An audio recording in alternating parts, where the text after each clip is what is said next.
Et j'ai une bonne nouvelle pour vous tous qui suivez Teach et qui aimez cette émission depuis quelque temps.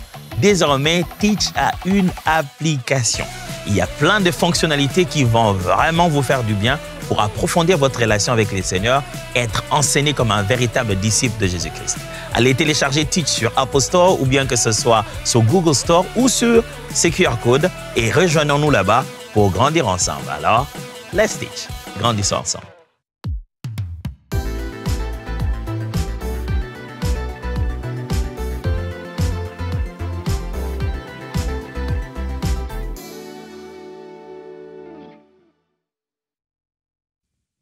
Bienvenue sur Teach, votre émission d'enseignement et de maturité spirituelle.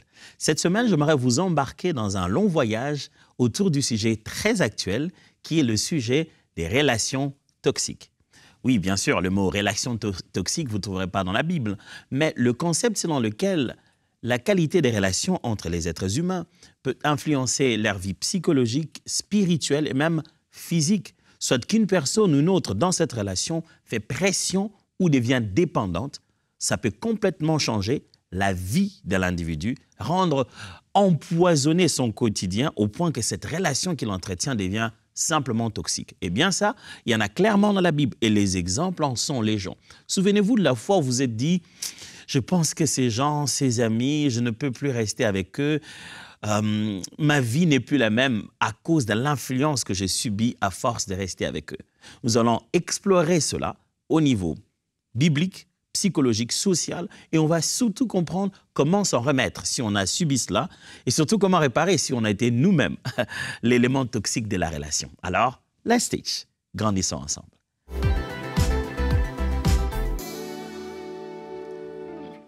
Avant de commencer aujourd'hui, j'aimerais dire merci à tous ces différents partenaires de EMCI TV. Vous êtes nombreux à toujours vous dévouer à pouvoir donner du meilleur de vous-même, financièrement, matériellement, pour que EMCI TV puisse évoluer. Je voulais vous raconter cette anecdote. Je me souviens qu'on a eu l'hiver ici et quand c'est l'hiver, vous savez, on ramasse bien de la neige, on amène ça dans les couloirs et quelquefois, sans s'en rendre compte, on amène ça dans les studios et à force d'amener de la neige et de l'eau dans les studios, des fois, ça abîme certains matériels, certaines couleurs, certains fonds. Lorsque l'hiver a commencé et ça commençait un peu à aller par-ci par-là, la semaine qui a suivi, j'ai vu des paillasson à l'entrée de chaque studio.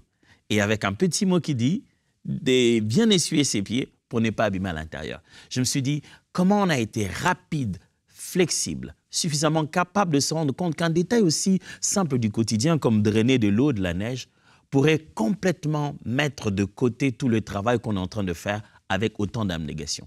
Une façon de vous dire que même dans le moindre des détails, nous sommes conscients de ces contributions que vous nous faites parvenir pour que cette œuvre se maintienne et nous veillons sur ce que vous faites parvenir à EMCI TV. Alors, si vous n'êtes pas encore partenaire, vous serez le bienvenu dans la grande communauté des partenaires. Et j'aimerais déjà vous dire sincèrement, merci pour tout. Aujourd'hui, c'est une autre forme de relation dont nous allons parler, pas de partenaire. Nous allons parler d'une relation qui s'appelle une relation toxique. Les choix des mots sont si... J'aime bien, quoi. C'est vrai que c'est un langage aujourd'hui psychologique, psychothérapeutique et tout. Le fait d'utiliser le mot toxique qui montre que c'est empoisonné, ça veut dire qu'on est dans une interaction, une relation de vie, mais qui est devenue empoisonnée. Tiens, on va découvrir ça en long et large. Je vais vous proposer des définitions à différents niveaux. Certes, on peut étudier le sujet de plusieurs manières, mais lorsqu'on dit relation toxique, on est tout de suite dans le domaine de psychologie, du comportement relationnel et tout. On est aussi dans le domaine sociologique, la vie de tous les jours avec les gens, les interactions.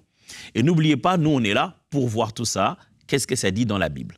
Donc, je vais vous proposer 3 définitions. Un niveau psychologique, un niveau social, et puis après un niveau biblique, avant de commencer à se dire, dès cette première émission, qu'est-ce qu'on peut faire face aux relations toxiques? Les prochaines émissions iront en détail sur l'impact des relations toxiques ou bien les conséquences de ces relations à un niveau personnel, à un niveau familial, à un niveau ecclésiastique. Et si on a fait du mal à l'autre, qu'est-ce qu'on fait? Ça, c'est pour les prochaines émissions. Mais tout de suite, définition très bien.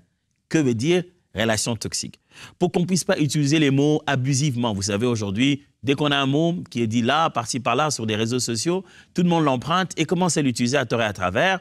Et on parle des fois des choses qui ne sont pas ce que nous pensons qu'elles sont. Relation toxique signifie quoi? Au niveau psychologique, une relation toxique, c'est juste une relation où l'un ou l'autre des partenaires manifeste des comportements nuisibles à tous les deux. Ça, c'est une façon très simple je vais dire encore, de simplifier les choses. Ça s'appelle une relation toxique au niveau psychologique parce que l'un ou l'autre des partenaires, quand on dit partenaire, c'est-à-dire dans toute relation, il y a une personne et une autre. Ça s'appelle une relation parce qu'il y a une interaction entre des individus. Cette relation-là, d'amitié, des fiançailles, de mariage, de fraternité chrétienne, de mentors et de mentorés, de coaching, d'enseignants et d'élèves, quelle que soit la forme de relation devant laquelle on est, l'un des partenaires, ou deux fois, les deux en même temps, tiennent des comportements, manifestent des comportements qui sont nuisibles à l'un à l'autre. Détrompez-vous, mes amis, quand il y a relation toxique, ça ne signifie pas seulement que l'un de deux a amené de la toxicité dans la relation. Non. Des fois, ce sont les deux qui sont nuisibles l'un à l'autre. N'avez-vous jamais vu des personnes où vous vous êtes dit, ces deux-là, non, ils ne peuvent pas rester ensemble. Ils se font du mal. Celui-ci frappe, l'autre trouve des moyens de mentir derrière son dos. Tu te rends seulement compte que comment ces personnes peuvent-elles rester ensemble? Dans une relation, il est possible que soit simultanément, soit à tour de rôle, les deux personnes tiennent des comportements nuisibles à l'un à l'autre. Quand je parle de comportements nuisibles, je vois des comportements destructeurs comme de la manipulation, la domination. On est dans une relation d'amitié, mais il veut dominer à tout prix, mais donner des injonctions comme si nous étions dans une relation où moi je lui dois et lui ne doit rien. La critique excessive, on est amis, on est frères, on est collègues, mais il ne fait que critiquer. Il dit, ah, mais aujourd'hui, regarde-moi comment tu t'habilles. Toi, tu ne sais pas t'habiller. Hein? Tout le jour, dès que je le rencontre, la première chose qu'il fait, c'est m'attraquer ma conscience ou alors la culpabilisation. Je connais des gens chez nous, c'est devenu presque culturel. Dès que tu rencontres quelqu'un, tu te dis, ah, ça fait longtemps, hein? Tu as disparu, hein? Tu ne viens plus voir tes frères, tes sœurs, hein? Tu es devenu une grande personne. Hein? Il commence d'abord par te culpabiliser avant de préparer sa demande. Quelle toxicité dans la relation. C'est-à-dire, dès que tu rencontres cette personne, tu dois devoir te barricader parce que c'est même dans sa façon de te saluer. Il y a même l'intention de te culpabiliser d'une certaine manière.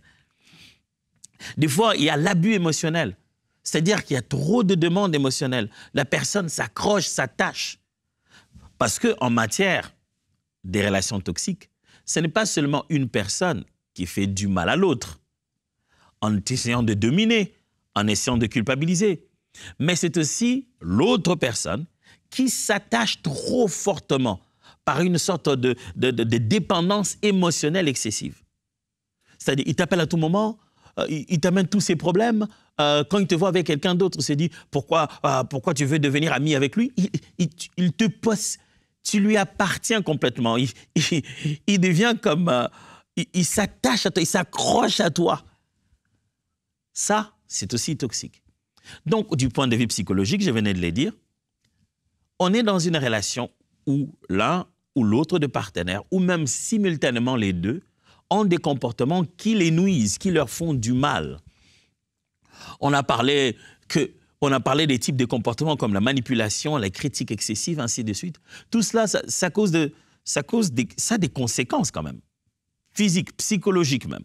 De l'anxiété, ça entraîne une sorte de baisse d'estime de soi.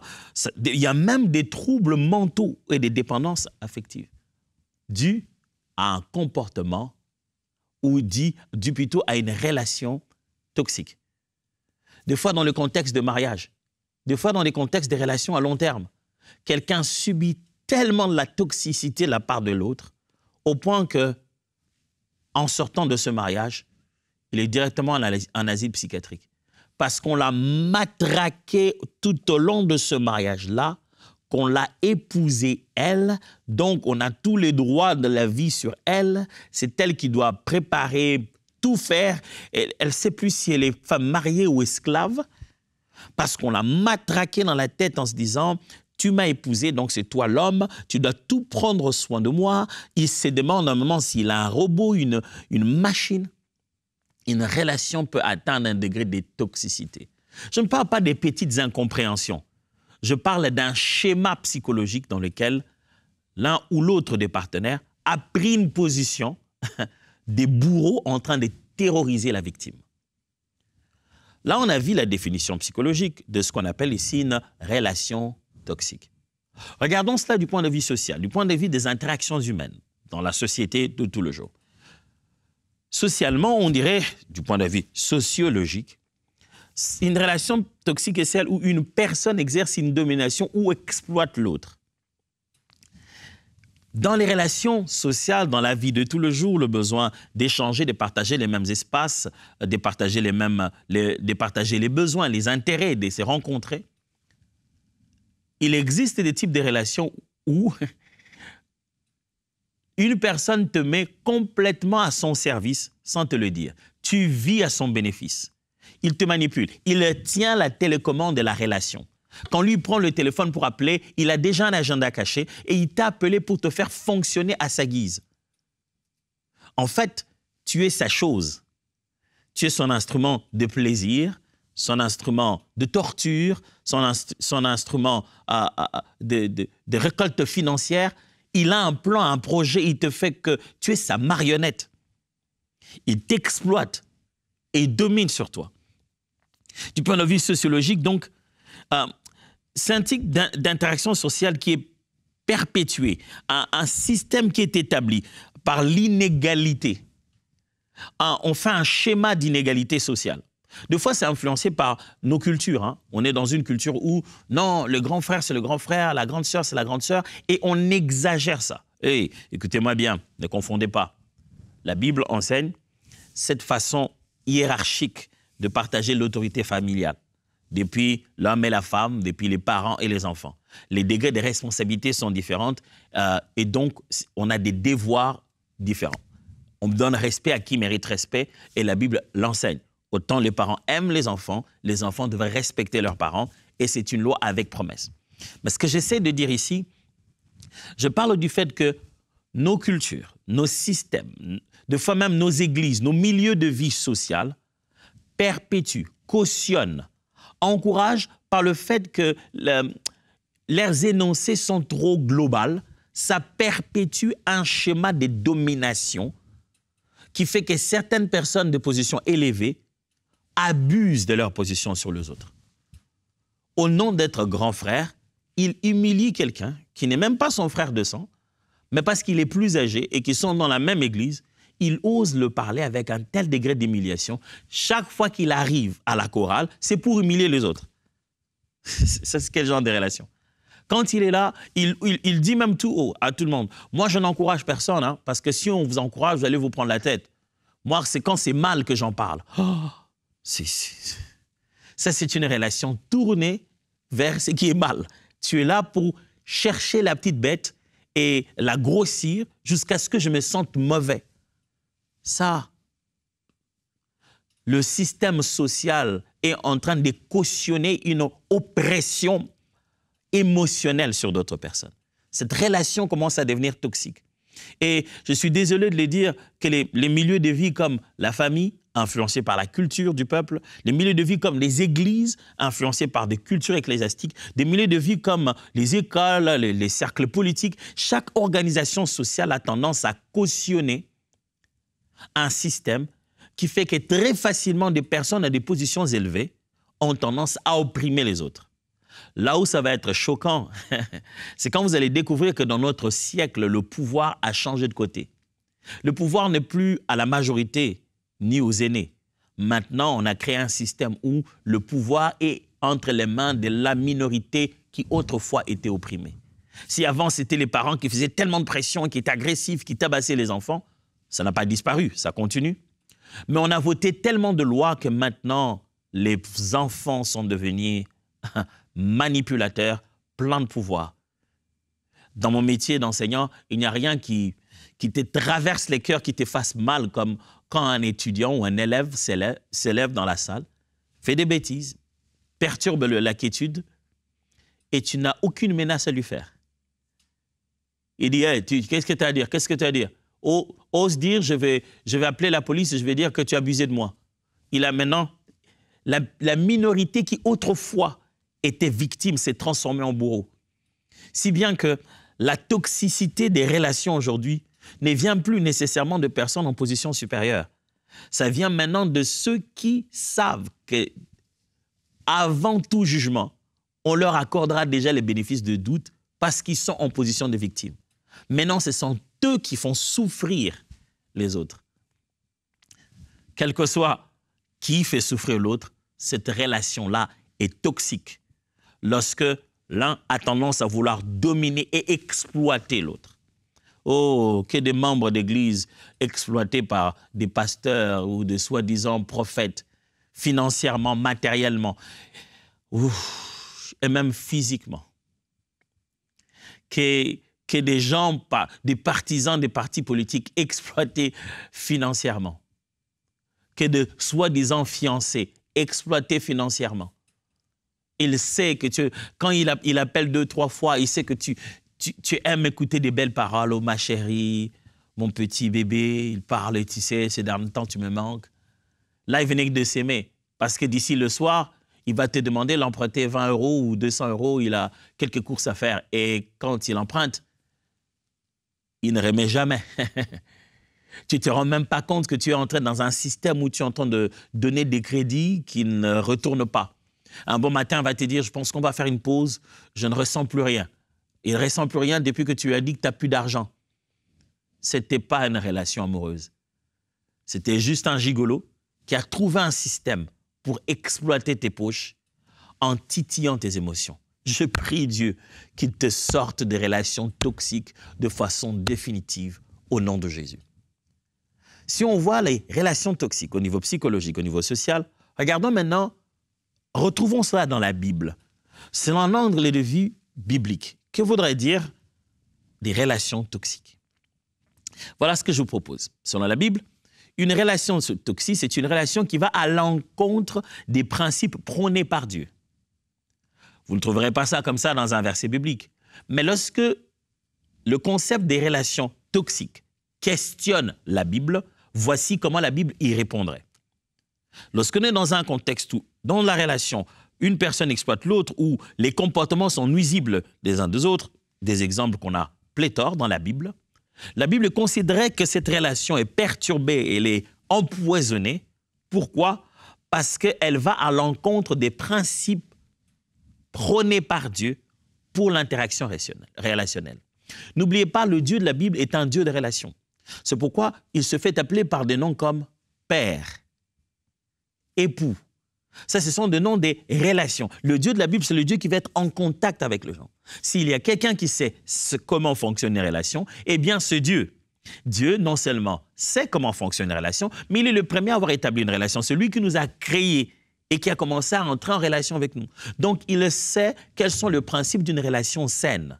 Et il les a établis. Les principes que Dieu établit pour une relation saine sont ces principes-là qui, une fois violés, une fois déconsidérés, une fois mises de côté, transforment nos relations en des relations toxiques.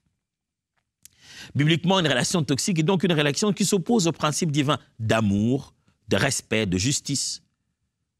Là où Dieu veut que dans une relation, les gens s'aiment sincèrement, là où Dieu veut que dans une relation, les gens se respectent sincèrement, il n'y a plus ni respect, ni amour, ni considération, ni patience, ni toutes sortes de vertus que la Bible prône au sujet de l'amour. Quand ces choses commencent à s'envoler dans une relation, la nature divine de la relation se perd et le sens biblique de la relation se perd, c'est qu'il en reste est très toxique.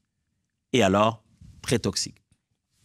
Laissez-moi vous lire quelques textes de la Bible, parce qu'on a commencé beaucoup des définitions. Hein? On est allé de psychologie, de sociologie. J'ai donné l'angle biblique des relations toxiques. Lisons maintenant la Bible. Proverbe chapitre 22, versets 24 à 25. « Ne te lie pas d'amitié avec un homme coléreux, et ne fréquente pas celui qui s'emporte pour un rien, de peur d'acquérir les mêmes comportements et de mettre ta vie en péril. Wow! Le sage dit ceci. Ne deviens pas ami, c'est-à-dire n'entre pas en relation d'amitié, ne fréquente pas quelqu'un qui est coléreux. Il montre le comportement toxique d'une personne. Quelqu'un qui s'emporte, quelqu'un qui ne sait pas gérer sa colère, n'est pas une personne avec qui rester en relation. Pourquoi? Il dit, ne fréquente pas celui qui s'emporte pour un rien, de peur d'acquérir le même comportement et de mettre ta vie en péril. Il dit, le principe sous-jacent ici, c'est que dans une relation, l'influence est inévitable. Si tu es dans une relation avec quelqu'un, il t'influencera. Vous vous influencerez les deux. Et sachez-le que l'influence négative est beaucoup plus rapide.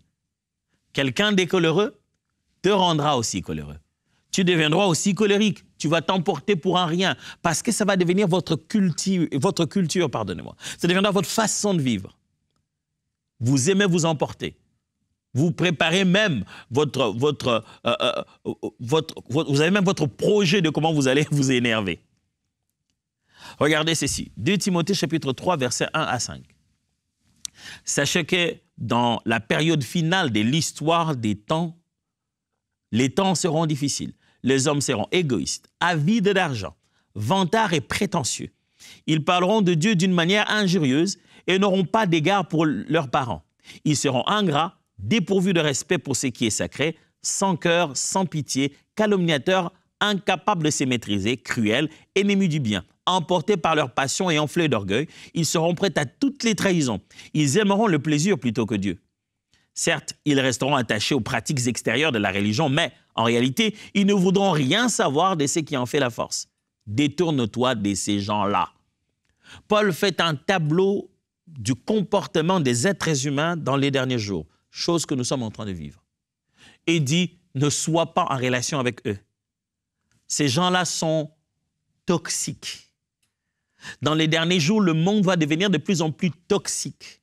Les gens vont se promener avec un venin de comportement, un venin dans les paroles. Les gens seront venimeux, les gens seront empoisonnés, toxiques. Et en contact avec eux, cette relation ne peut être que toxique.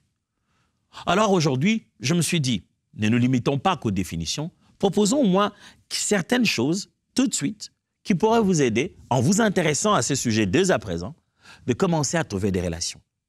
J'allais dire, de commencer à trouver des solutions. Parce que votre relation toxique, vous allez y rentrer juste après avoir suivi cette émission.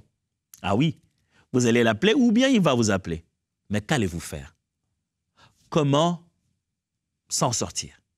Je vous propose rapidement 5 choses, juste comme des astuces à utiliser aujourd'hui avant que nous puissions nous plonger profondément sur ce sujet. 1. Prier et rechercher la sagesse de Dieu. Après avoir écouté cette émission, après l'avoir suivie, une chose que vous pouvez déjà faire pour trouver une solution, prier. Pasteur, je ne fais que prier. Maintenant, tu sais ce que c'est qu'une relation toxique. Prie maintenant, sur base de ça, en cherchant la sagesse de Dieu. Jacques chapitre 1, verset 5 dit, « Si l'un de vous manque de la sagesse nécessaire, qu'il la demande de Dieu, et il la lui donnera, car à tous, il distribue ses dons généreusement, en toute simplicité, sans adresser le moindre reproche. » Dieu donne la sagesse à qui il le demande. Alors, il est important que vous puissiez commencer à prier sur l'aspect même toxique de la relation. Posez-vous la question, Dieu, est-ce que cette relation n'est-elle pas en train de m'empoisonner? Ce n'était pas une question que vous posiez avant dans la prière. Priez et dites, Dieu, je sens que cette relation m'empoisonne. Donne-moi la sagesse d'en sortir, parce qu'il faut de la sagesse. Deuxièmement, établir des limites claires et s'éloigner si cela est nécessaire. Ou on va prendre plein de choses pendant cette semaine, mais dès aujourd'hui, sur les choses que je viens de dire, si vous avez remarqué que vous êtes toxique à quelqu'un ou quelqu'un vous est toxique, commencez à retravailler les limites. Souvent, les relations deviennent toxiques quand les gens débordent les limites ou parce que nous n'y avons pas placé des limites. Elles n'étaient pas claires. Alors, redessine les limites ou redessine les limites maintenant Et s'il faut t'éloigner, parce que la personne n'arrive pas à vivre les limites, éloigne-toi. Parce que je t'assure, les relations toxiques peuvent finir très mal. 3. S'entourer des personnes bienveillantes et matures. Si tu veux quitter une relation toxique, c'est aussi un moyen efficace que de pouvoir chercher des relations saines. Pour se libérer de la toxicité de cette relation, tu dois aussi t'enrichir d'un souffle nouveau, des relations pures. Les gens des relations pour lesquelles tu veux te dire « je préfère rester avec lui, avec elle ». Je ne parle pas là de la difficulté des tempéraments et des personnalités qui nous rendent nos relations assez capricieuses ou différentes, mais je parle des relations toxiques desquelles il faut sortir et je parle des relations bienveillantes. Même si ces personnes ne sont pas comme toi, ne parlent pas comme toi, mais il fait beau de vivre avec elles. Elles sont différentes, mais elles sont bienveillantes. Elles sont différentes, mais elles sont matures. C'est quand tu te mets à vivre des relations stables, sincères, authentiques, que ça se met à te guérir de toutes les douleurs causées par les relations toxiques.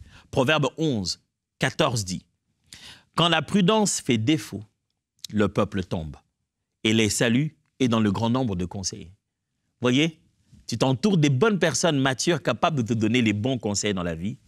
La Bible dit le salut est dans ce chemin-là, c'est-à-dire qu'il y a clarté de vie, tu es sauvé du danger, tu es arraché des projets macabres de l'ennemi, tu as l'orientation dans ta vie parce que tu es entouré des personnes capables de te donner de conseils. 4. Cherche une guérison intérieure avec Dieu.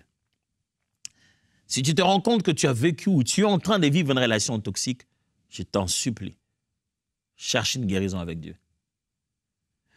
Ça ne suffit pas de se réveiller et d'aller dire à la personne, vraiment, toi, tu es toxique. Ça, c'est ce qu'on nous enseigne ces derniers temps. Toi, tu es vraiment très toxique pour moi. Et alors? C'est parce que tu dis à la maladie qu'elle est maladie, tu en es guéri? Il faut chercher la guérison. D'ailleurs, quand tu dis à quelqu'un, tu es toxique pour moi, je n'en connais pas beaucoup qui vont dire oui. Hein. Certains prendront ça carrément de l'insulte. Moi, toxique, c'est pas toi qui m'appelles tout le temps là. Mais c'est parce que tu me fais la pression en disant, tu ne m'as pas appelé depuis le matin. Alors, ce n'est pas en parlant à ton problème qu'il va devenir une solution. C'est en cherchant la vraie solution. Jésus-Christ est venu pour guérir ceux qui ont le cœur brisé. Et enfin, 5, solliciter un accompagnement pastoral ou psychologique. Quand on est blessé par des relations toxiques, mes amis, on a besoin d'en parler. On a besoin de parler à quelqu'un d'autre. Ce n'est pas en vain que Dieu a conçu cette méthode selon laquelle il faut se confesser des péchés les uns les autres. Il aurait pu juste dire, venez dans ma présence parler, on va éliminer ça. Il dit non, deux fois, il faut en parler avec les autres êtres humains. Cherchez de l'aide. Cherchez de l'aide, voyez un homme de Dieu, voyez un pasteur, voyez quelqu'un d'autre. Peut-être que vous subissez ça dans votre église. Allez, sans vouloir aller exposer, cherchez de l'aide ailleurs. Demandez à quelqu'un de vous écouter et vous donner des pistes pour pouvoir sortir de cette douleur, de cette dépendance. On vient de commencer aujourd'hui un sujet, je vous assure, va être très, très intéressant. Mais voici mon conseil. Ne suivez pas cet enseignement en vous disant « je subis de la toxicité, quelqu'un est toxique pour moi ». Dites-vous aussi, il est possible que moi, je sois l'élément toxique de la réunion, de la relation. Alors pour ça, soyez sincère avec vous-même et laissez la parole de Dieu vous dire la vérité. Et lorsque la vérité sera en face, appliquez ce qui est écrit selon la vérité. Pour moi, je vous dis, voyons-nous demain et approfondissons tout ceci dans les profondeurs qui vont tout changer. Let's teach, grandissons ensemble.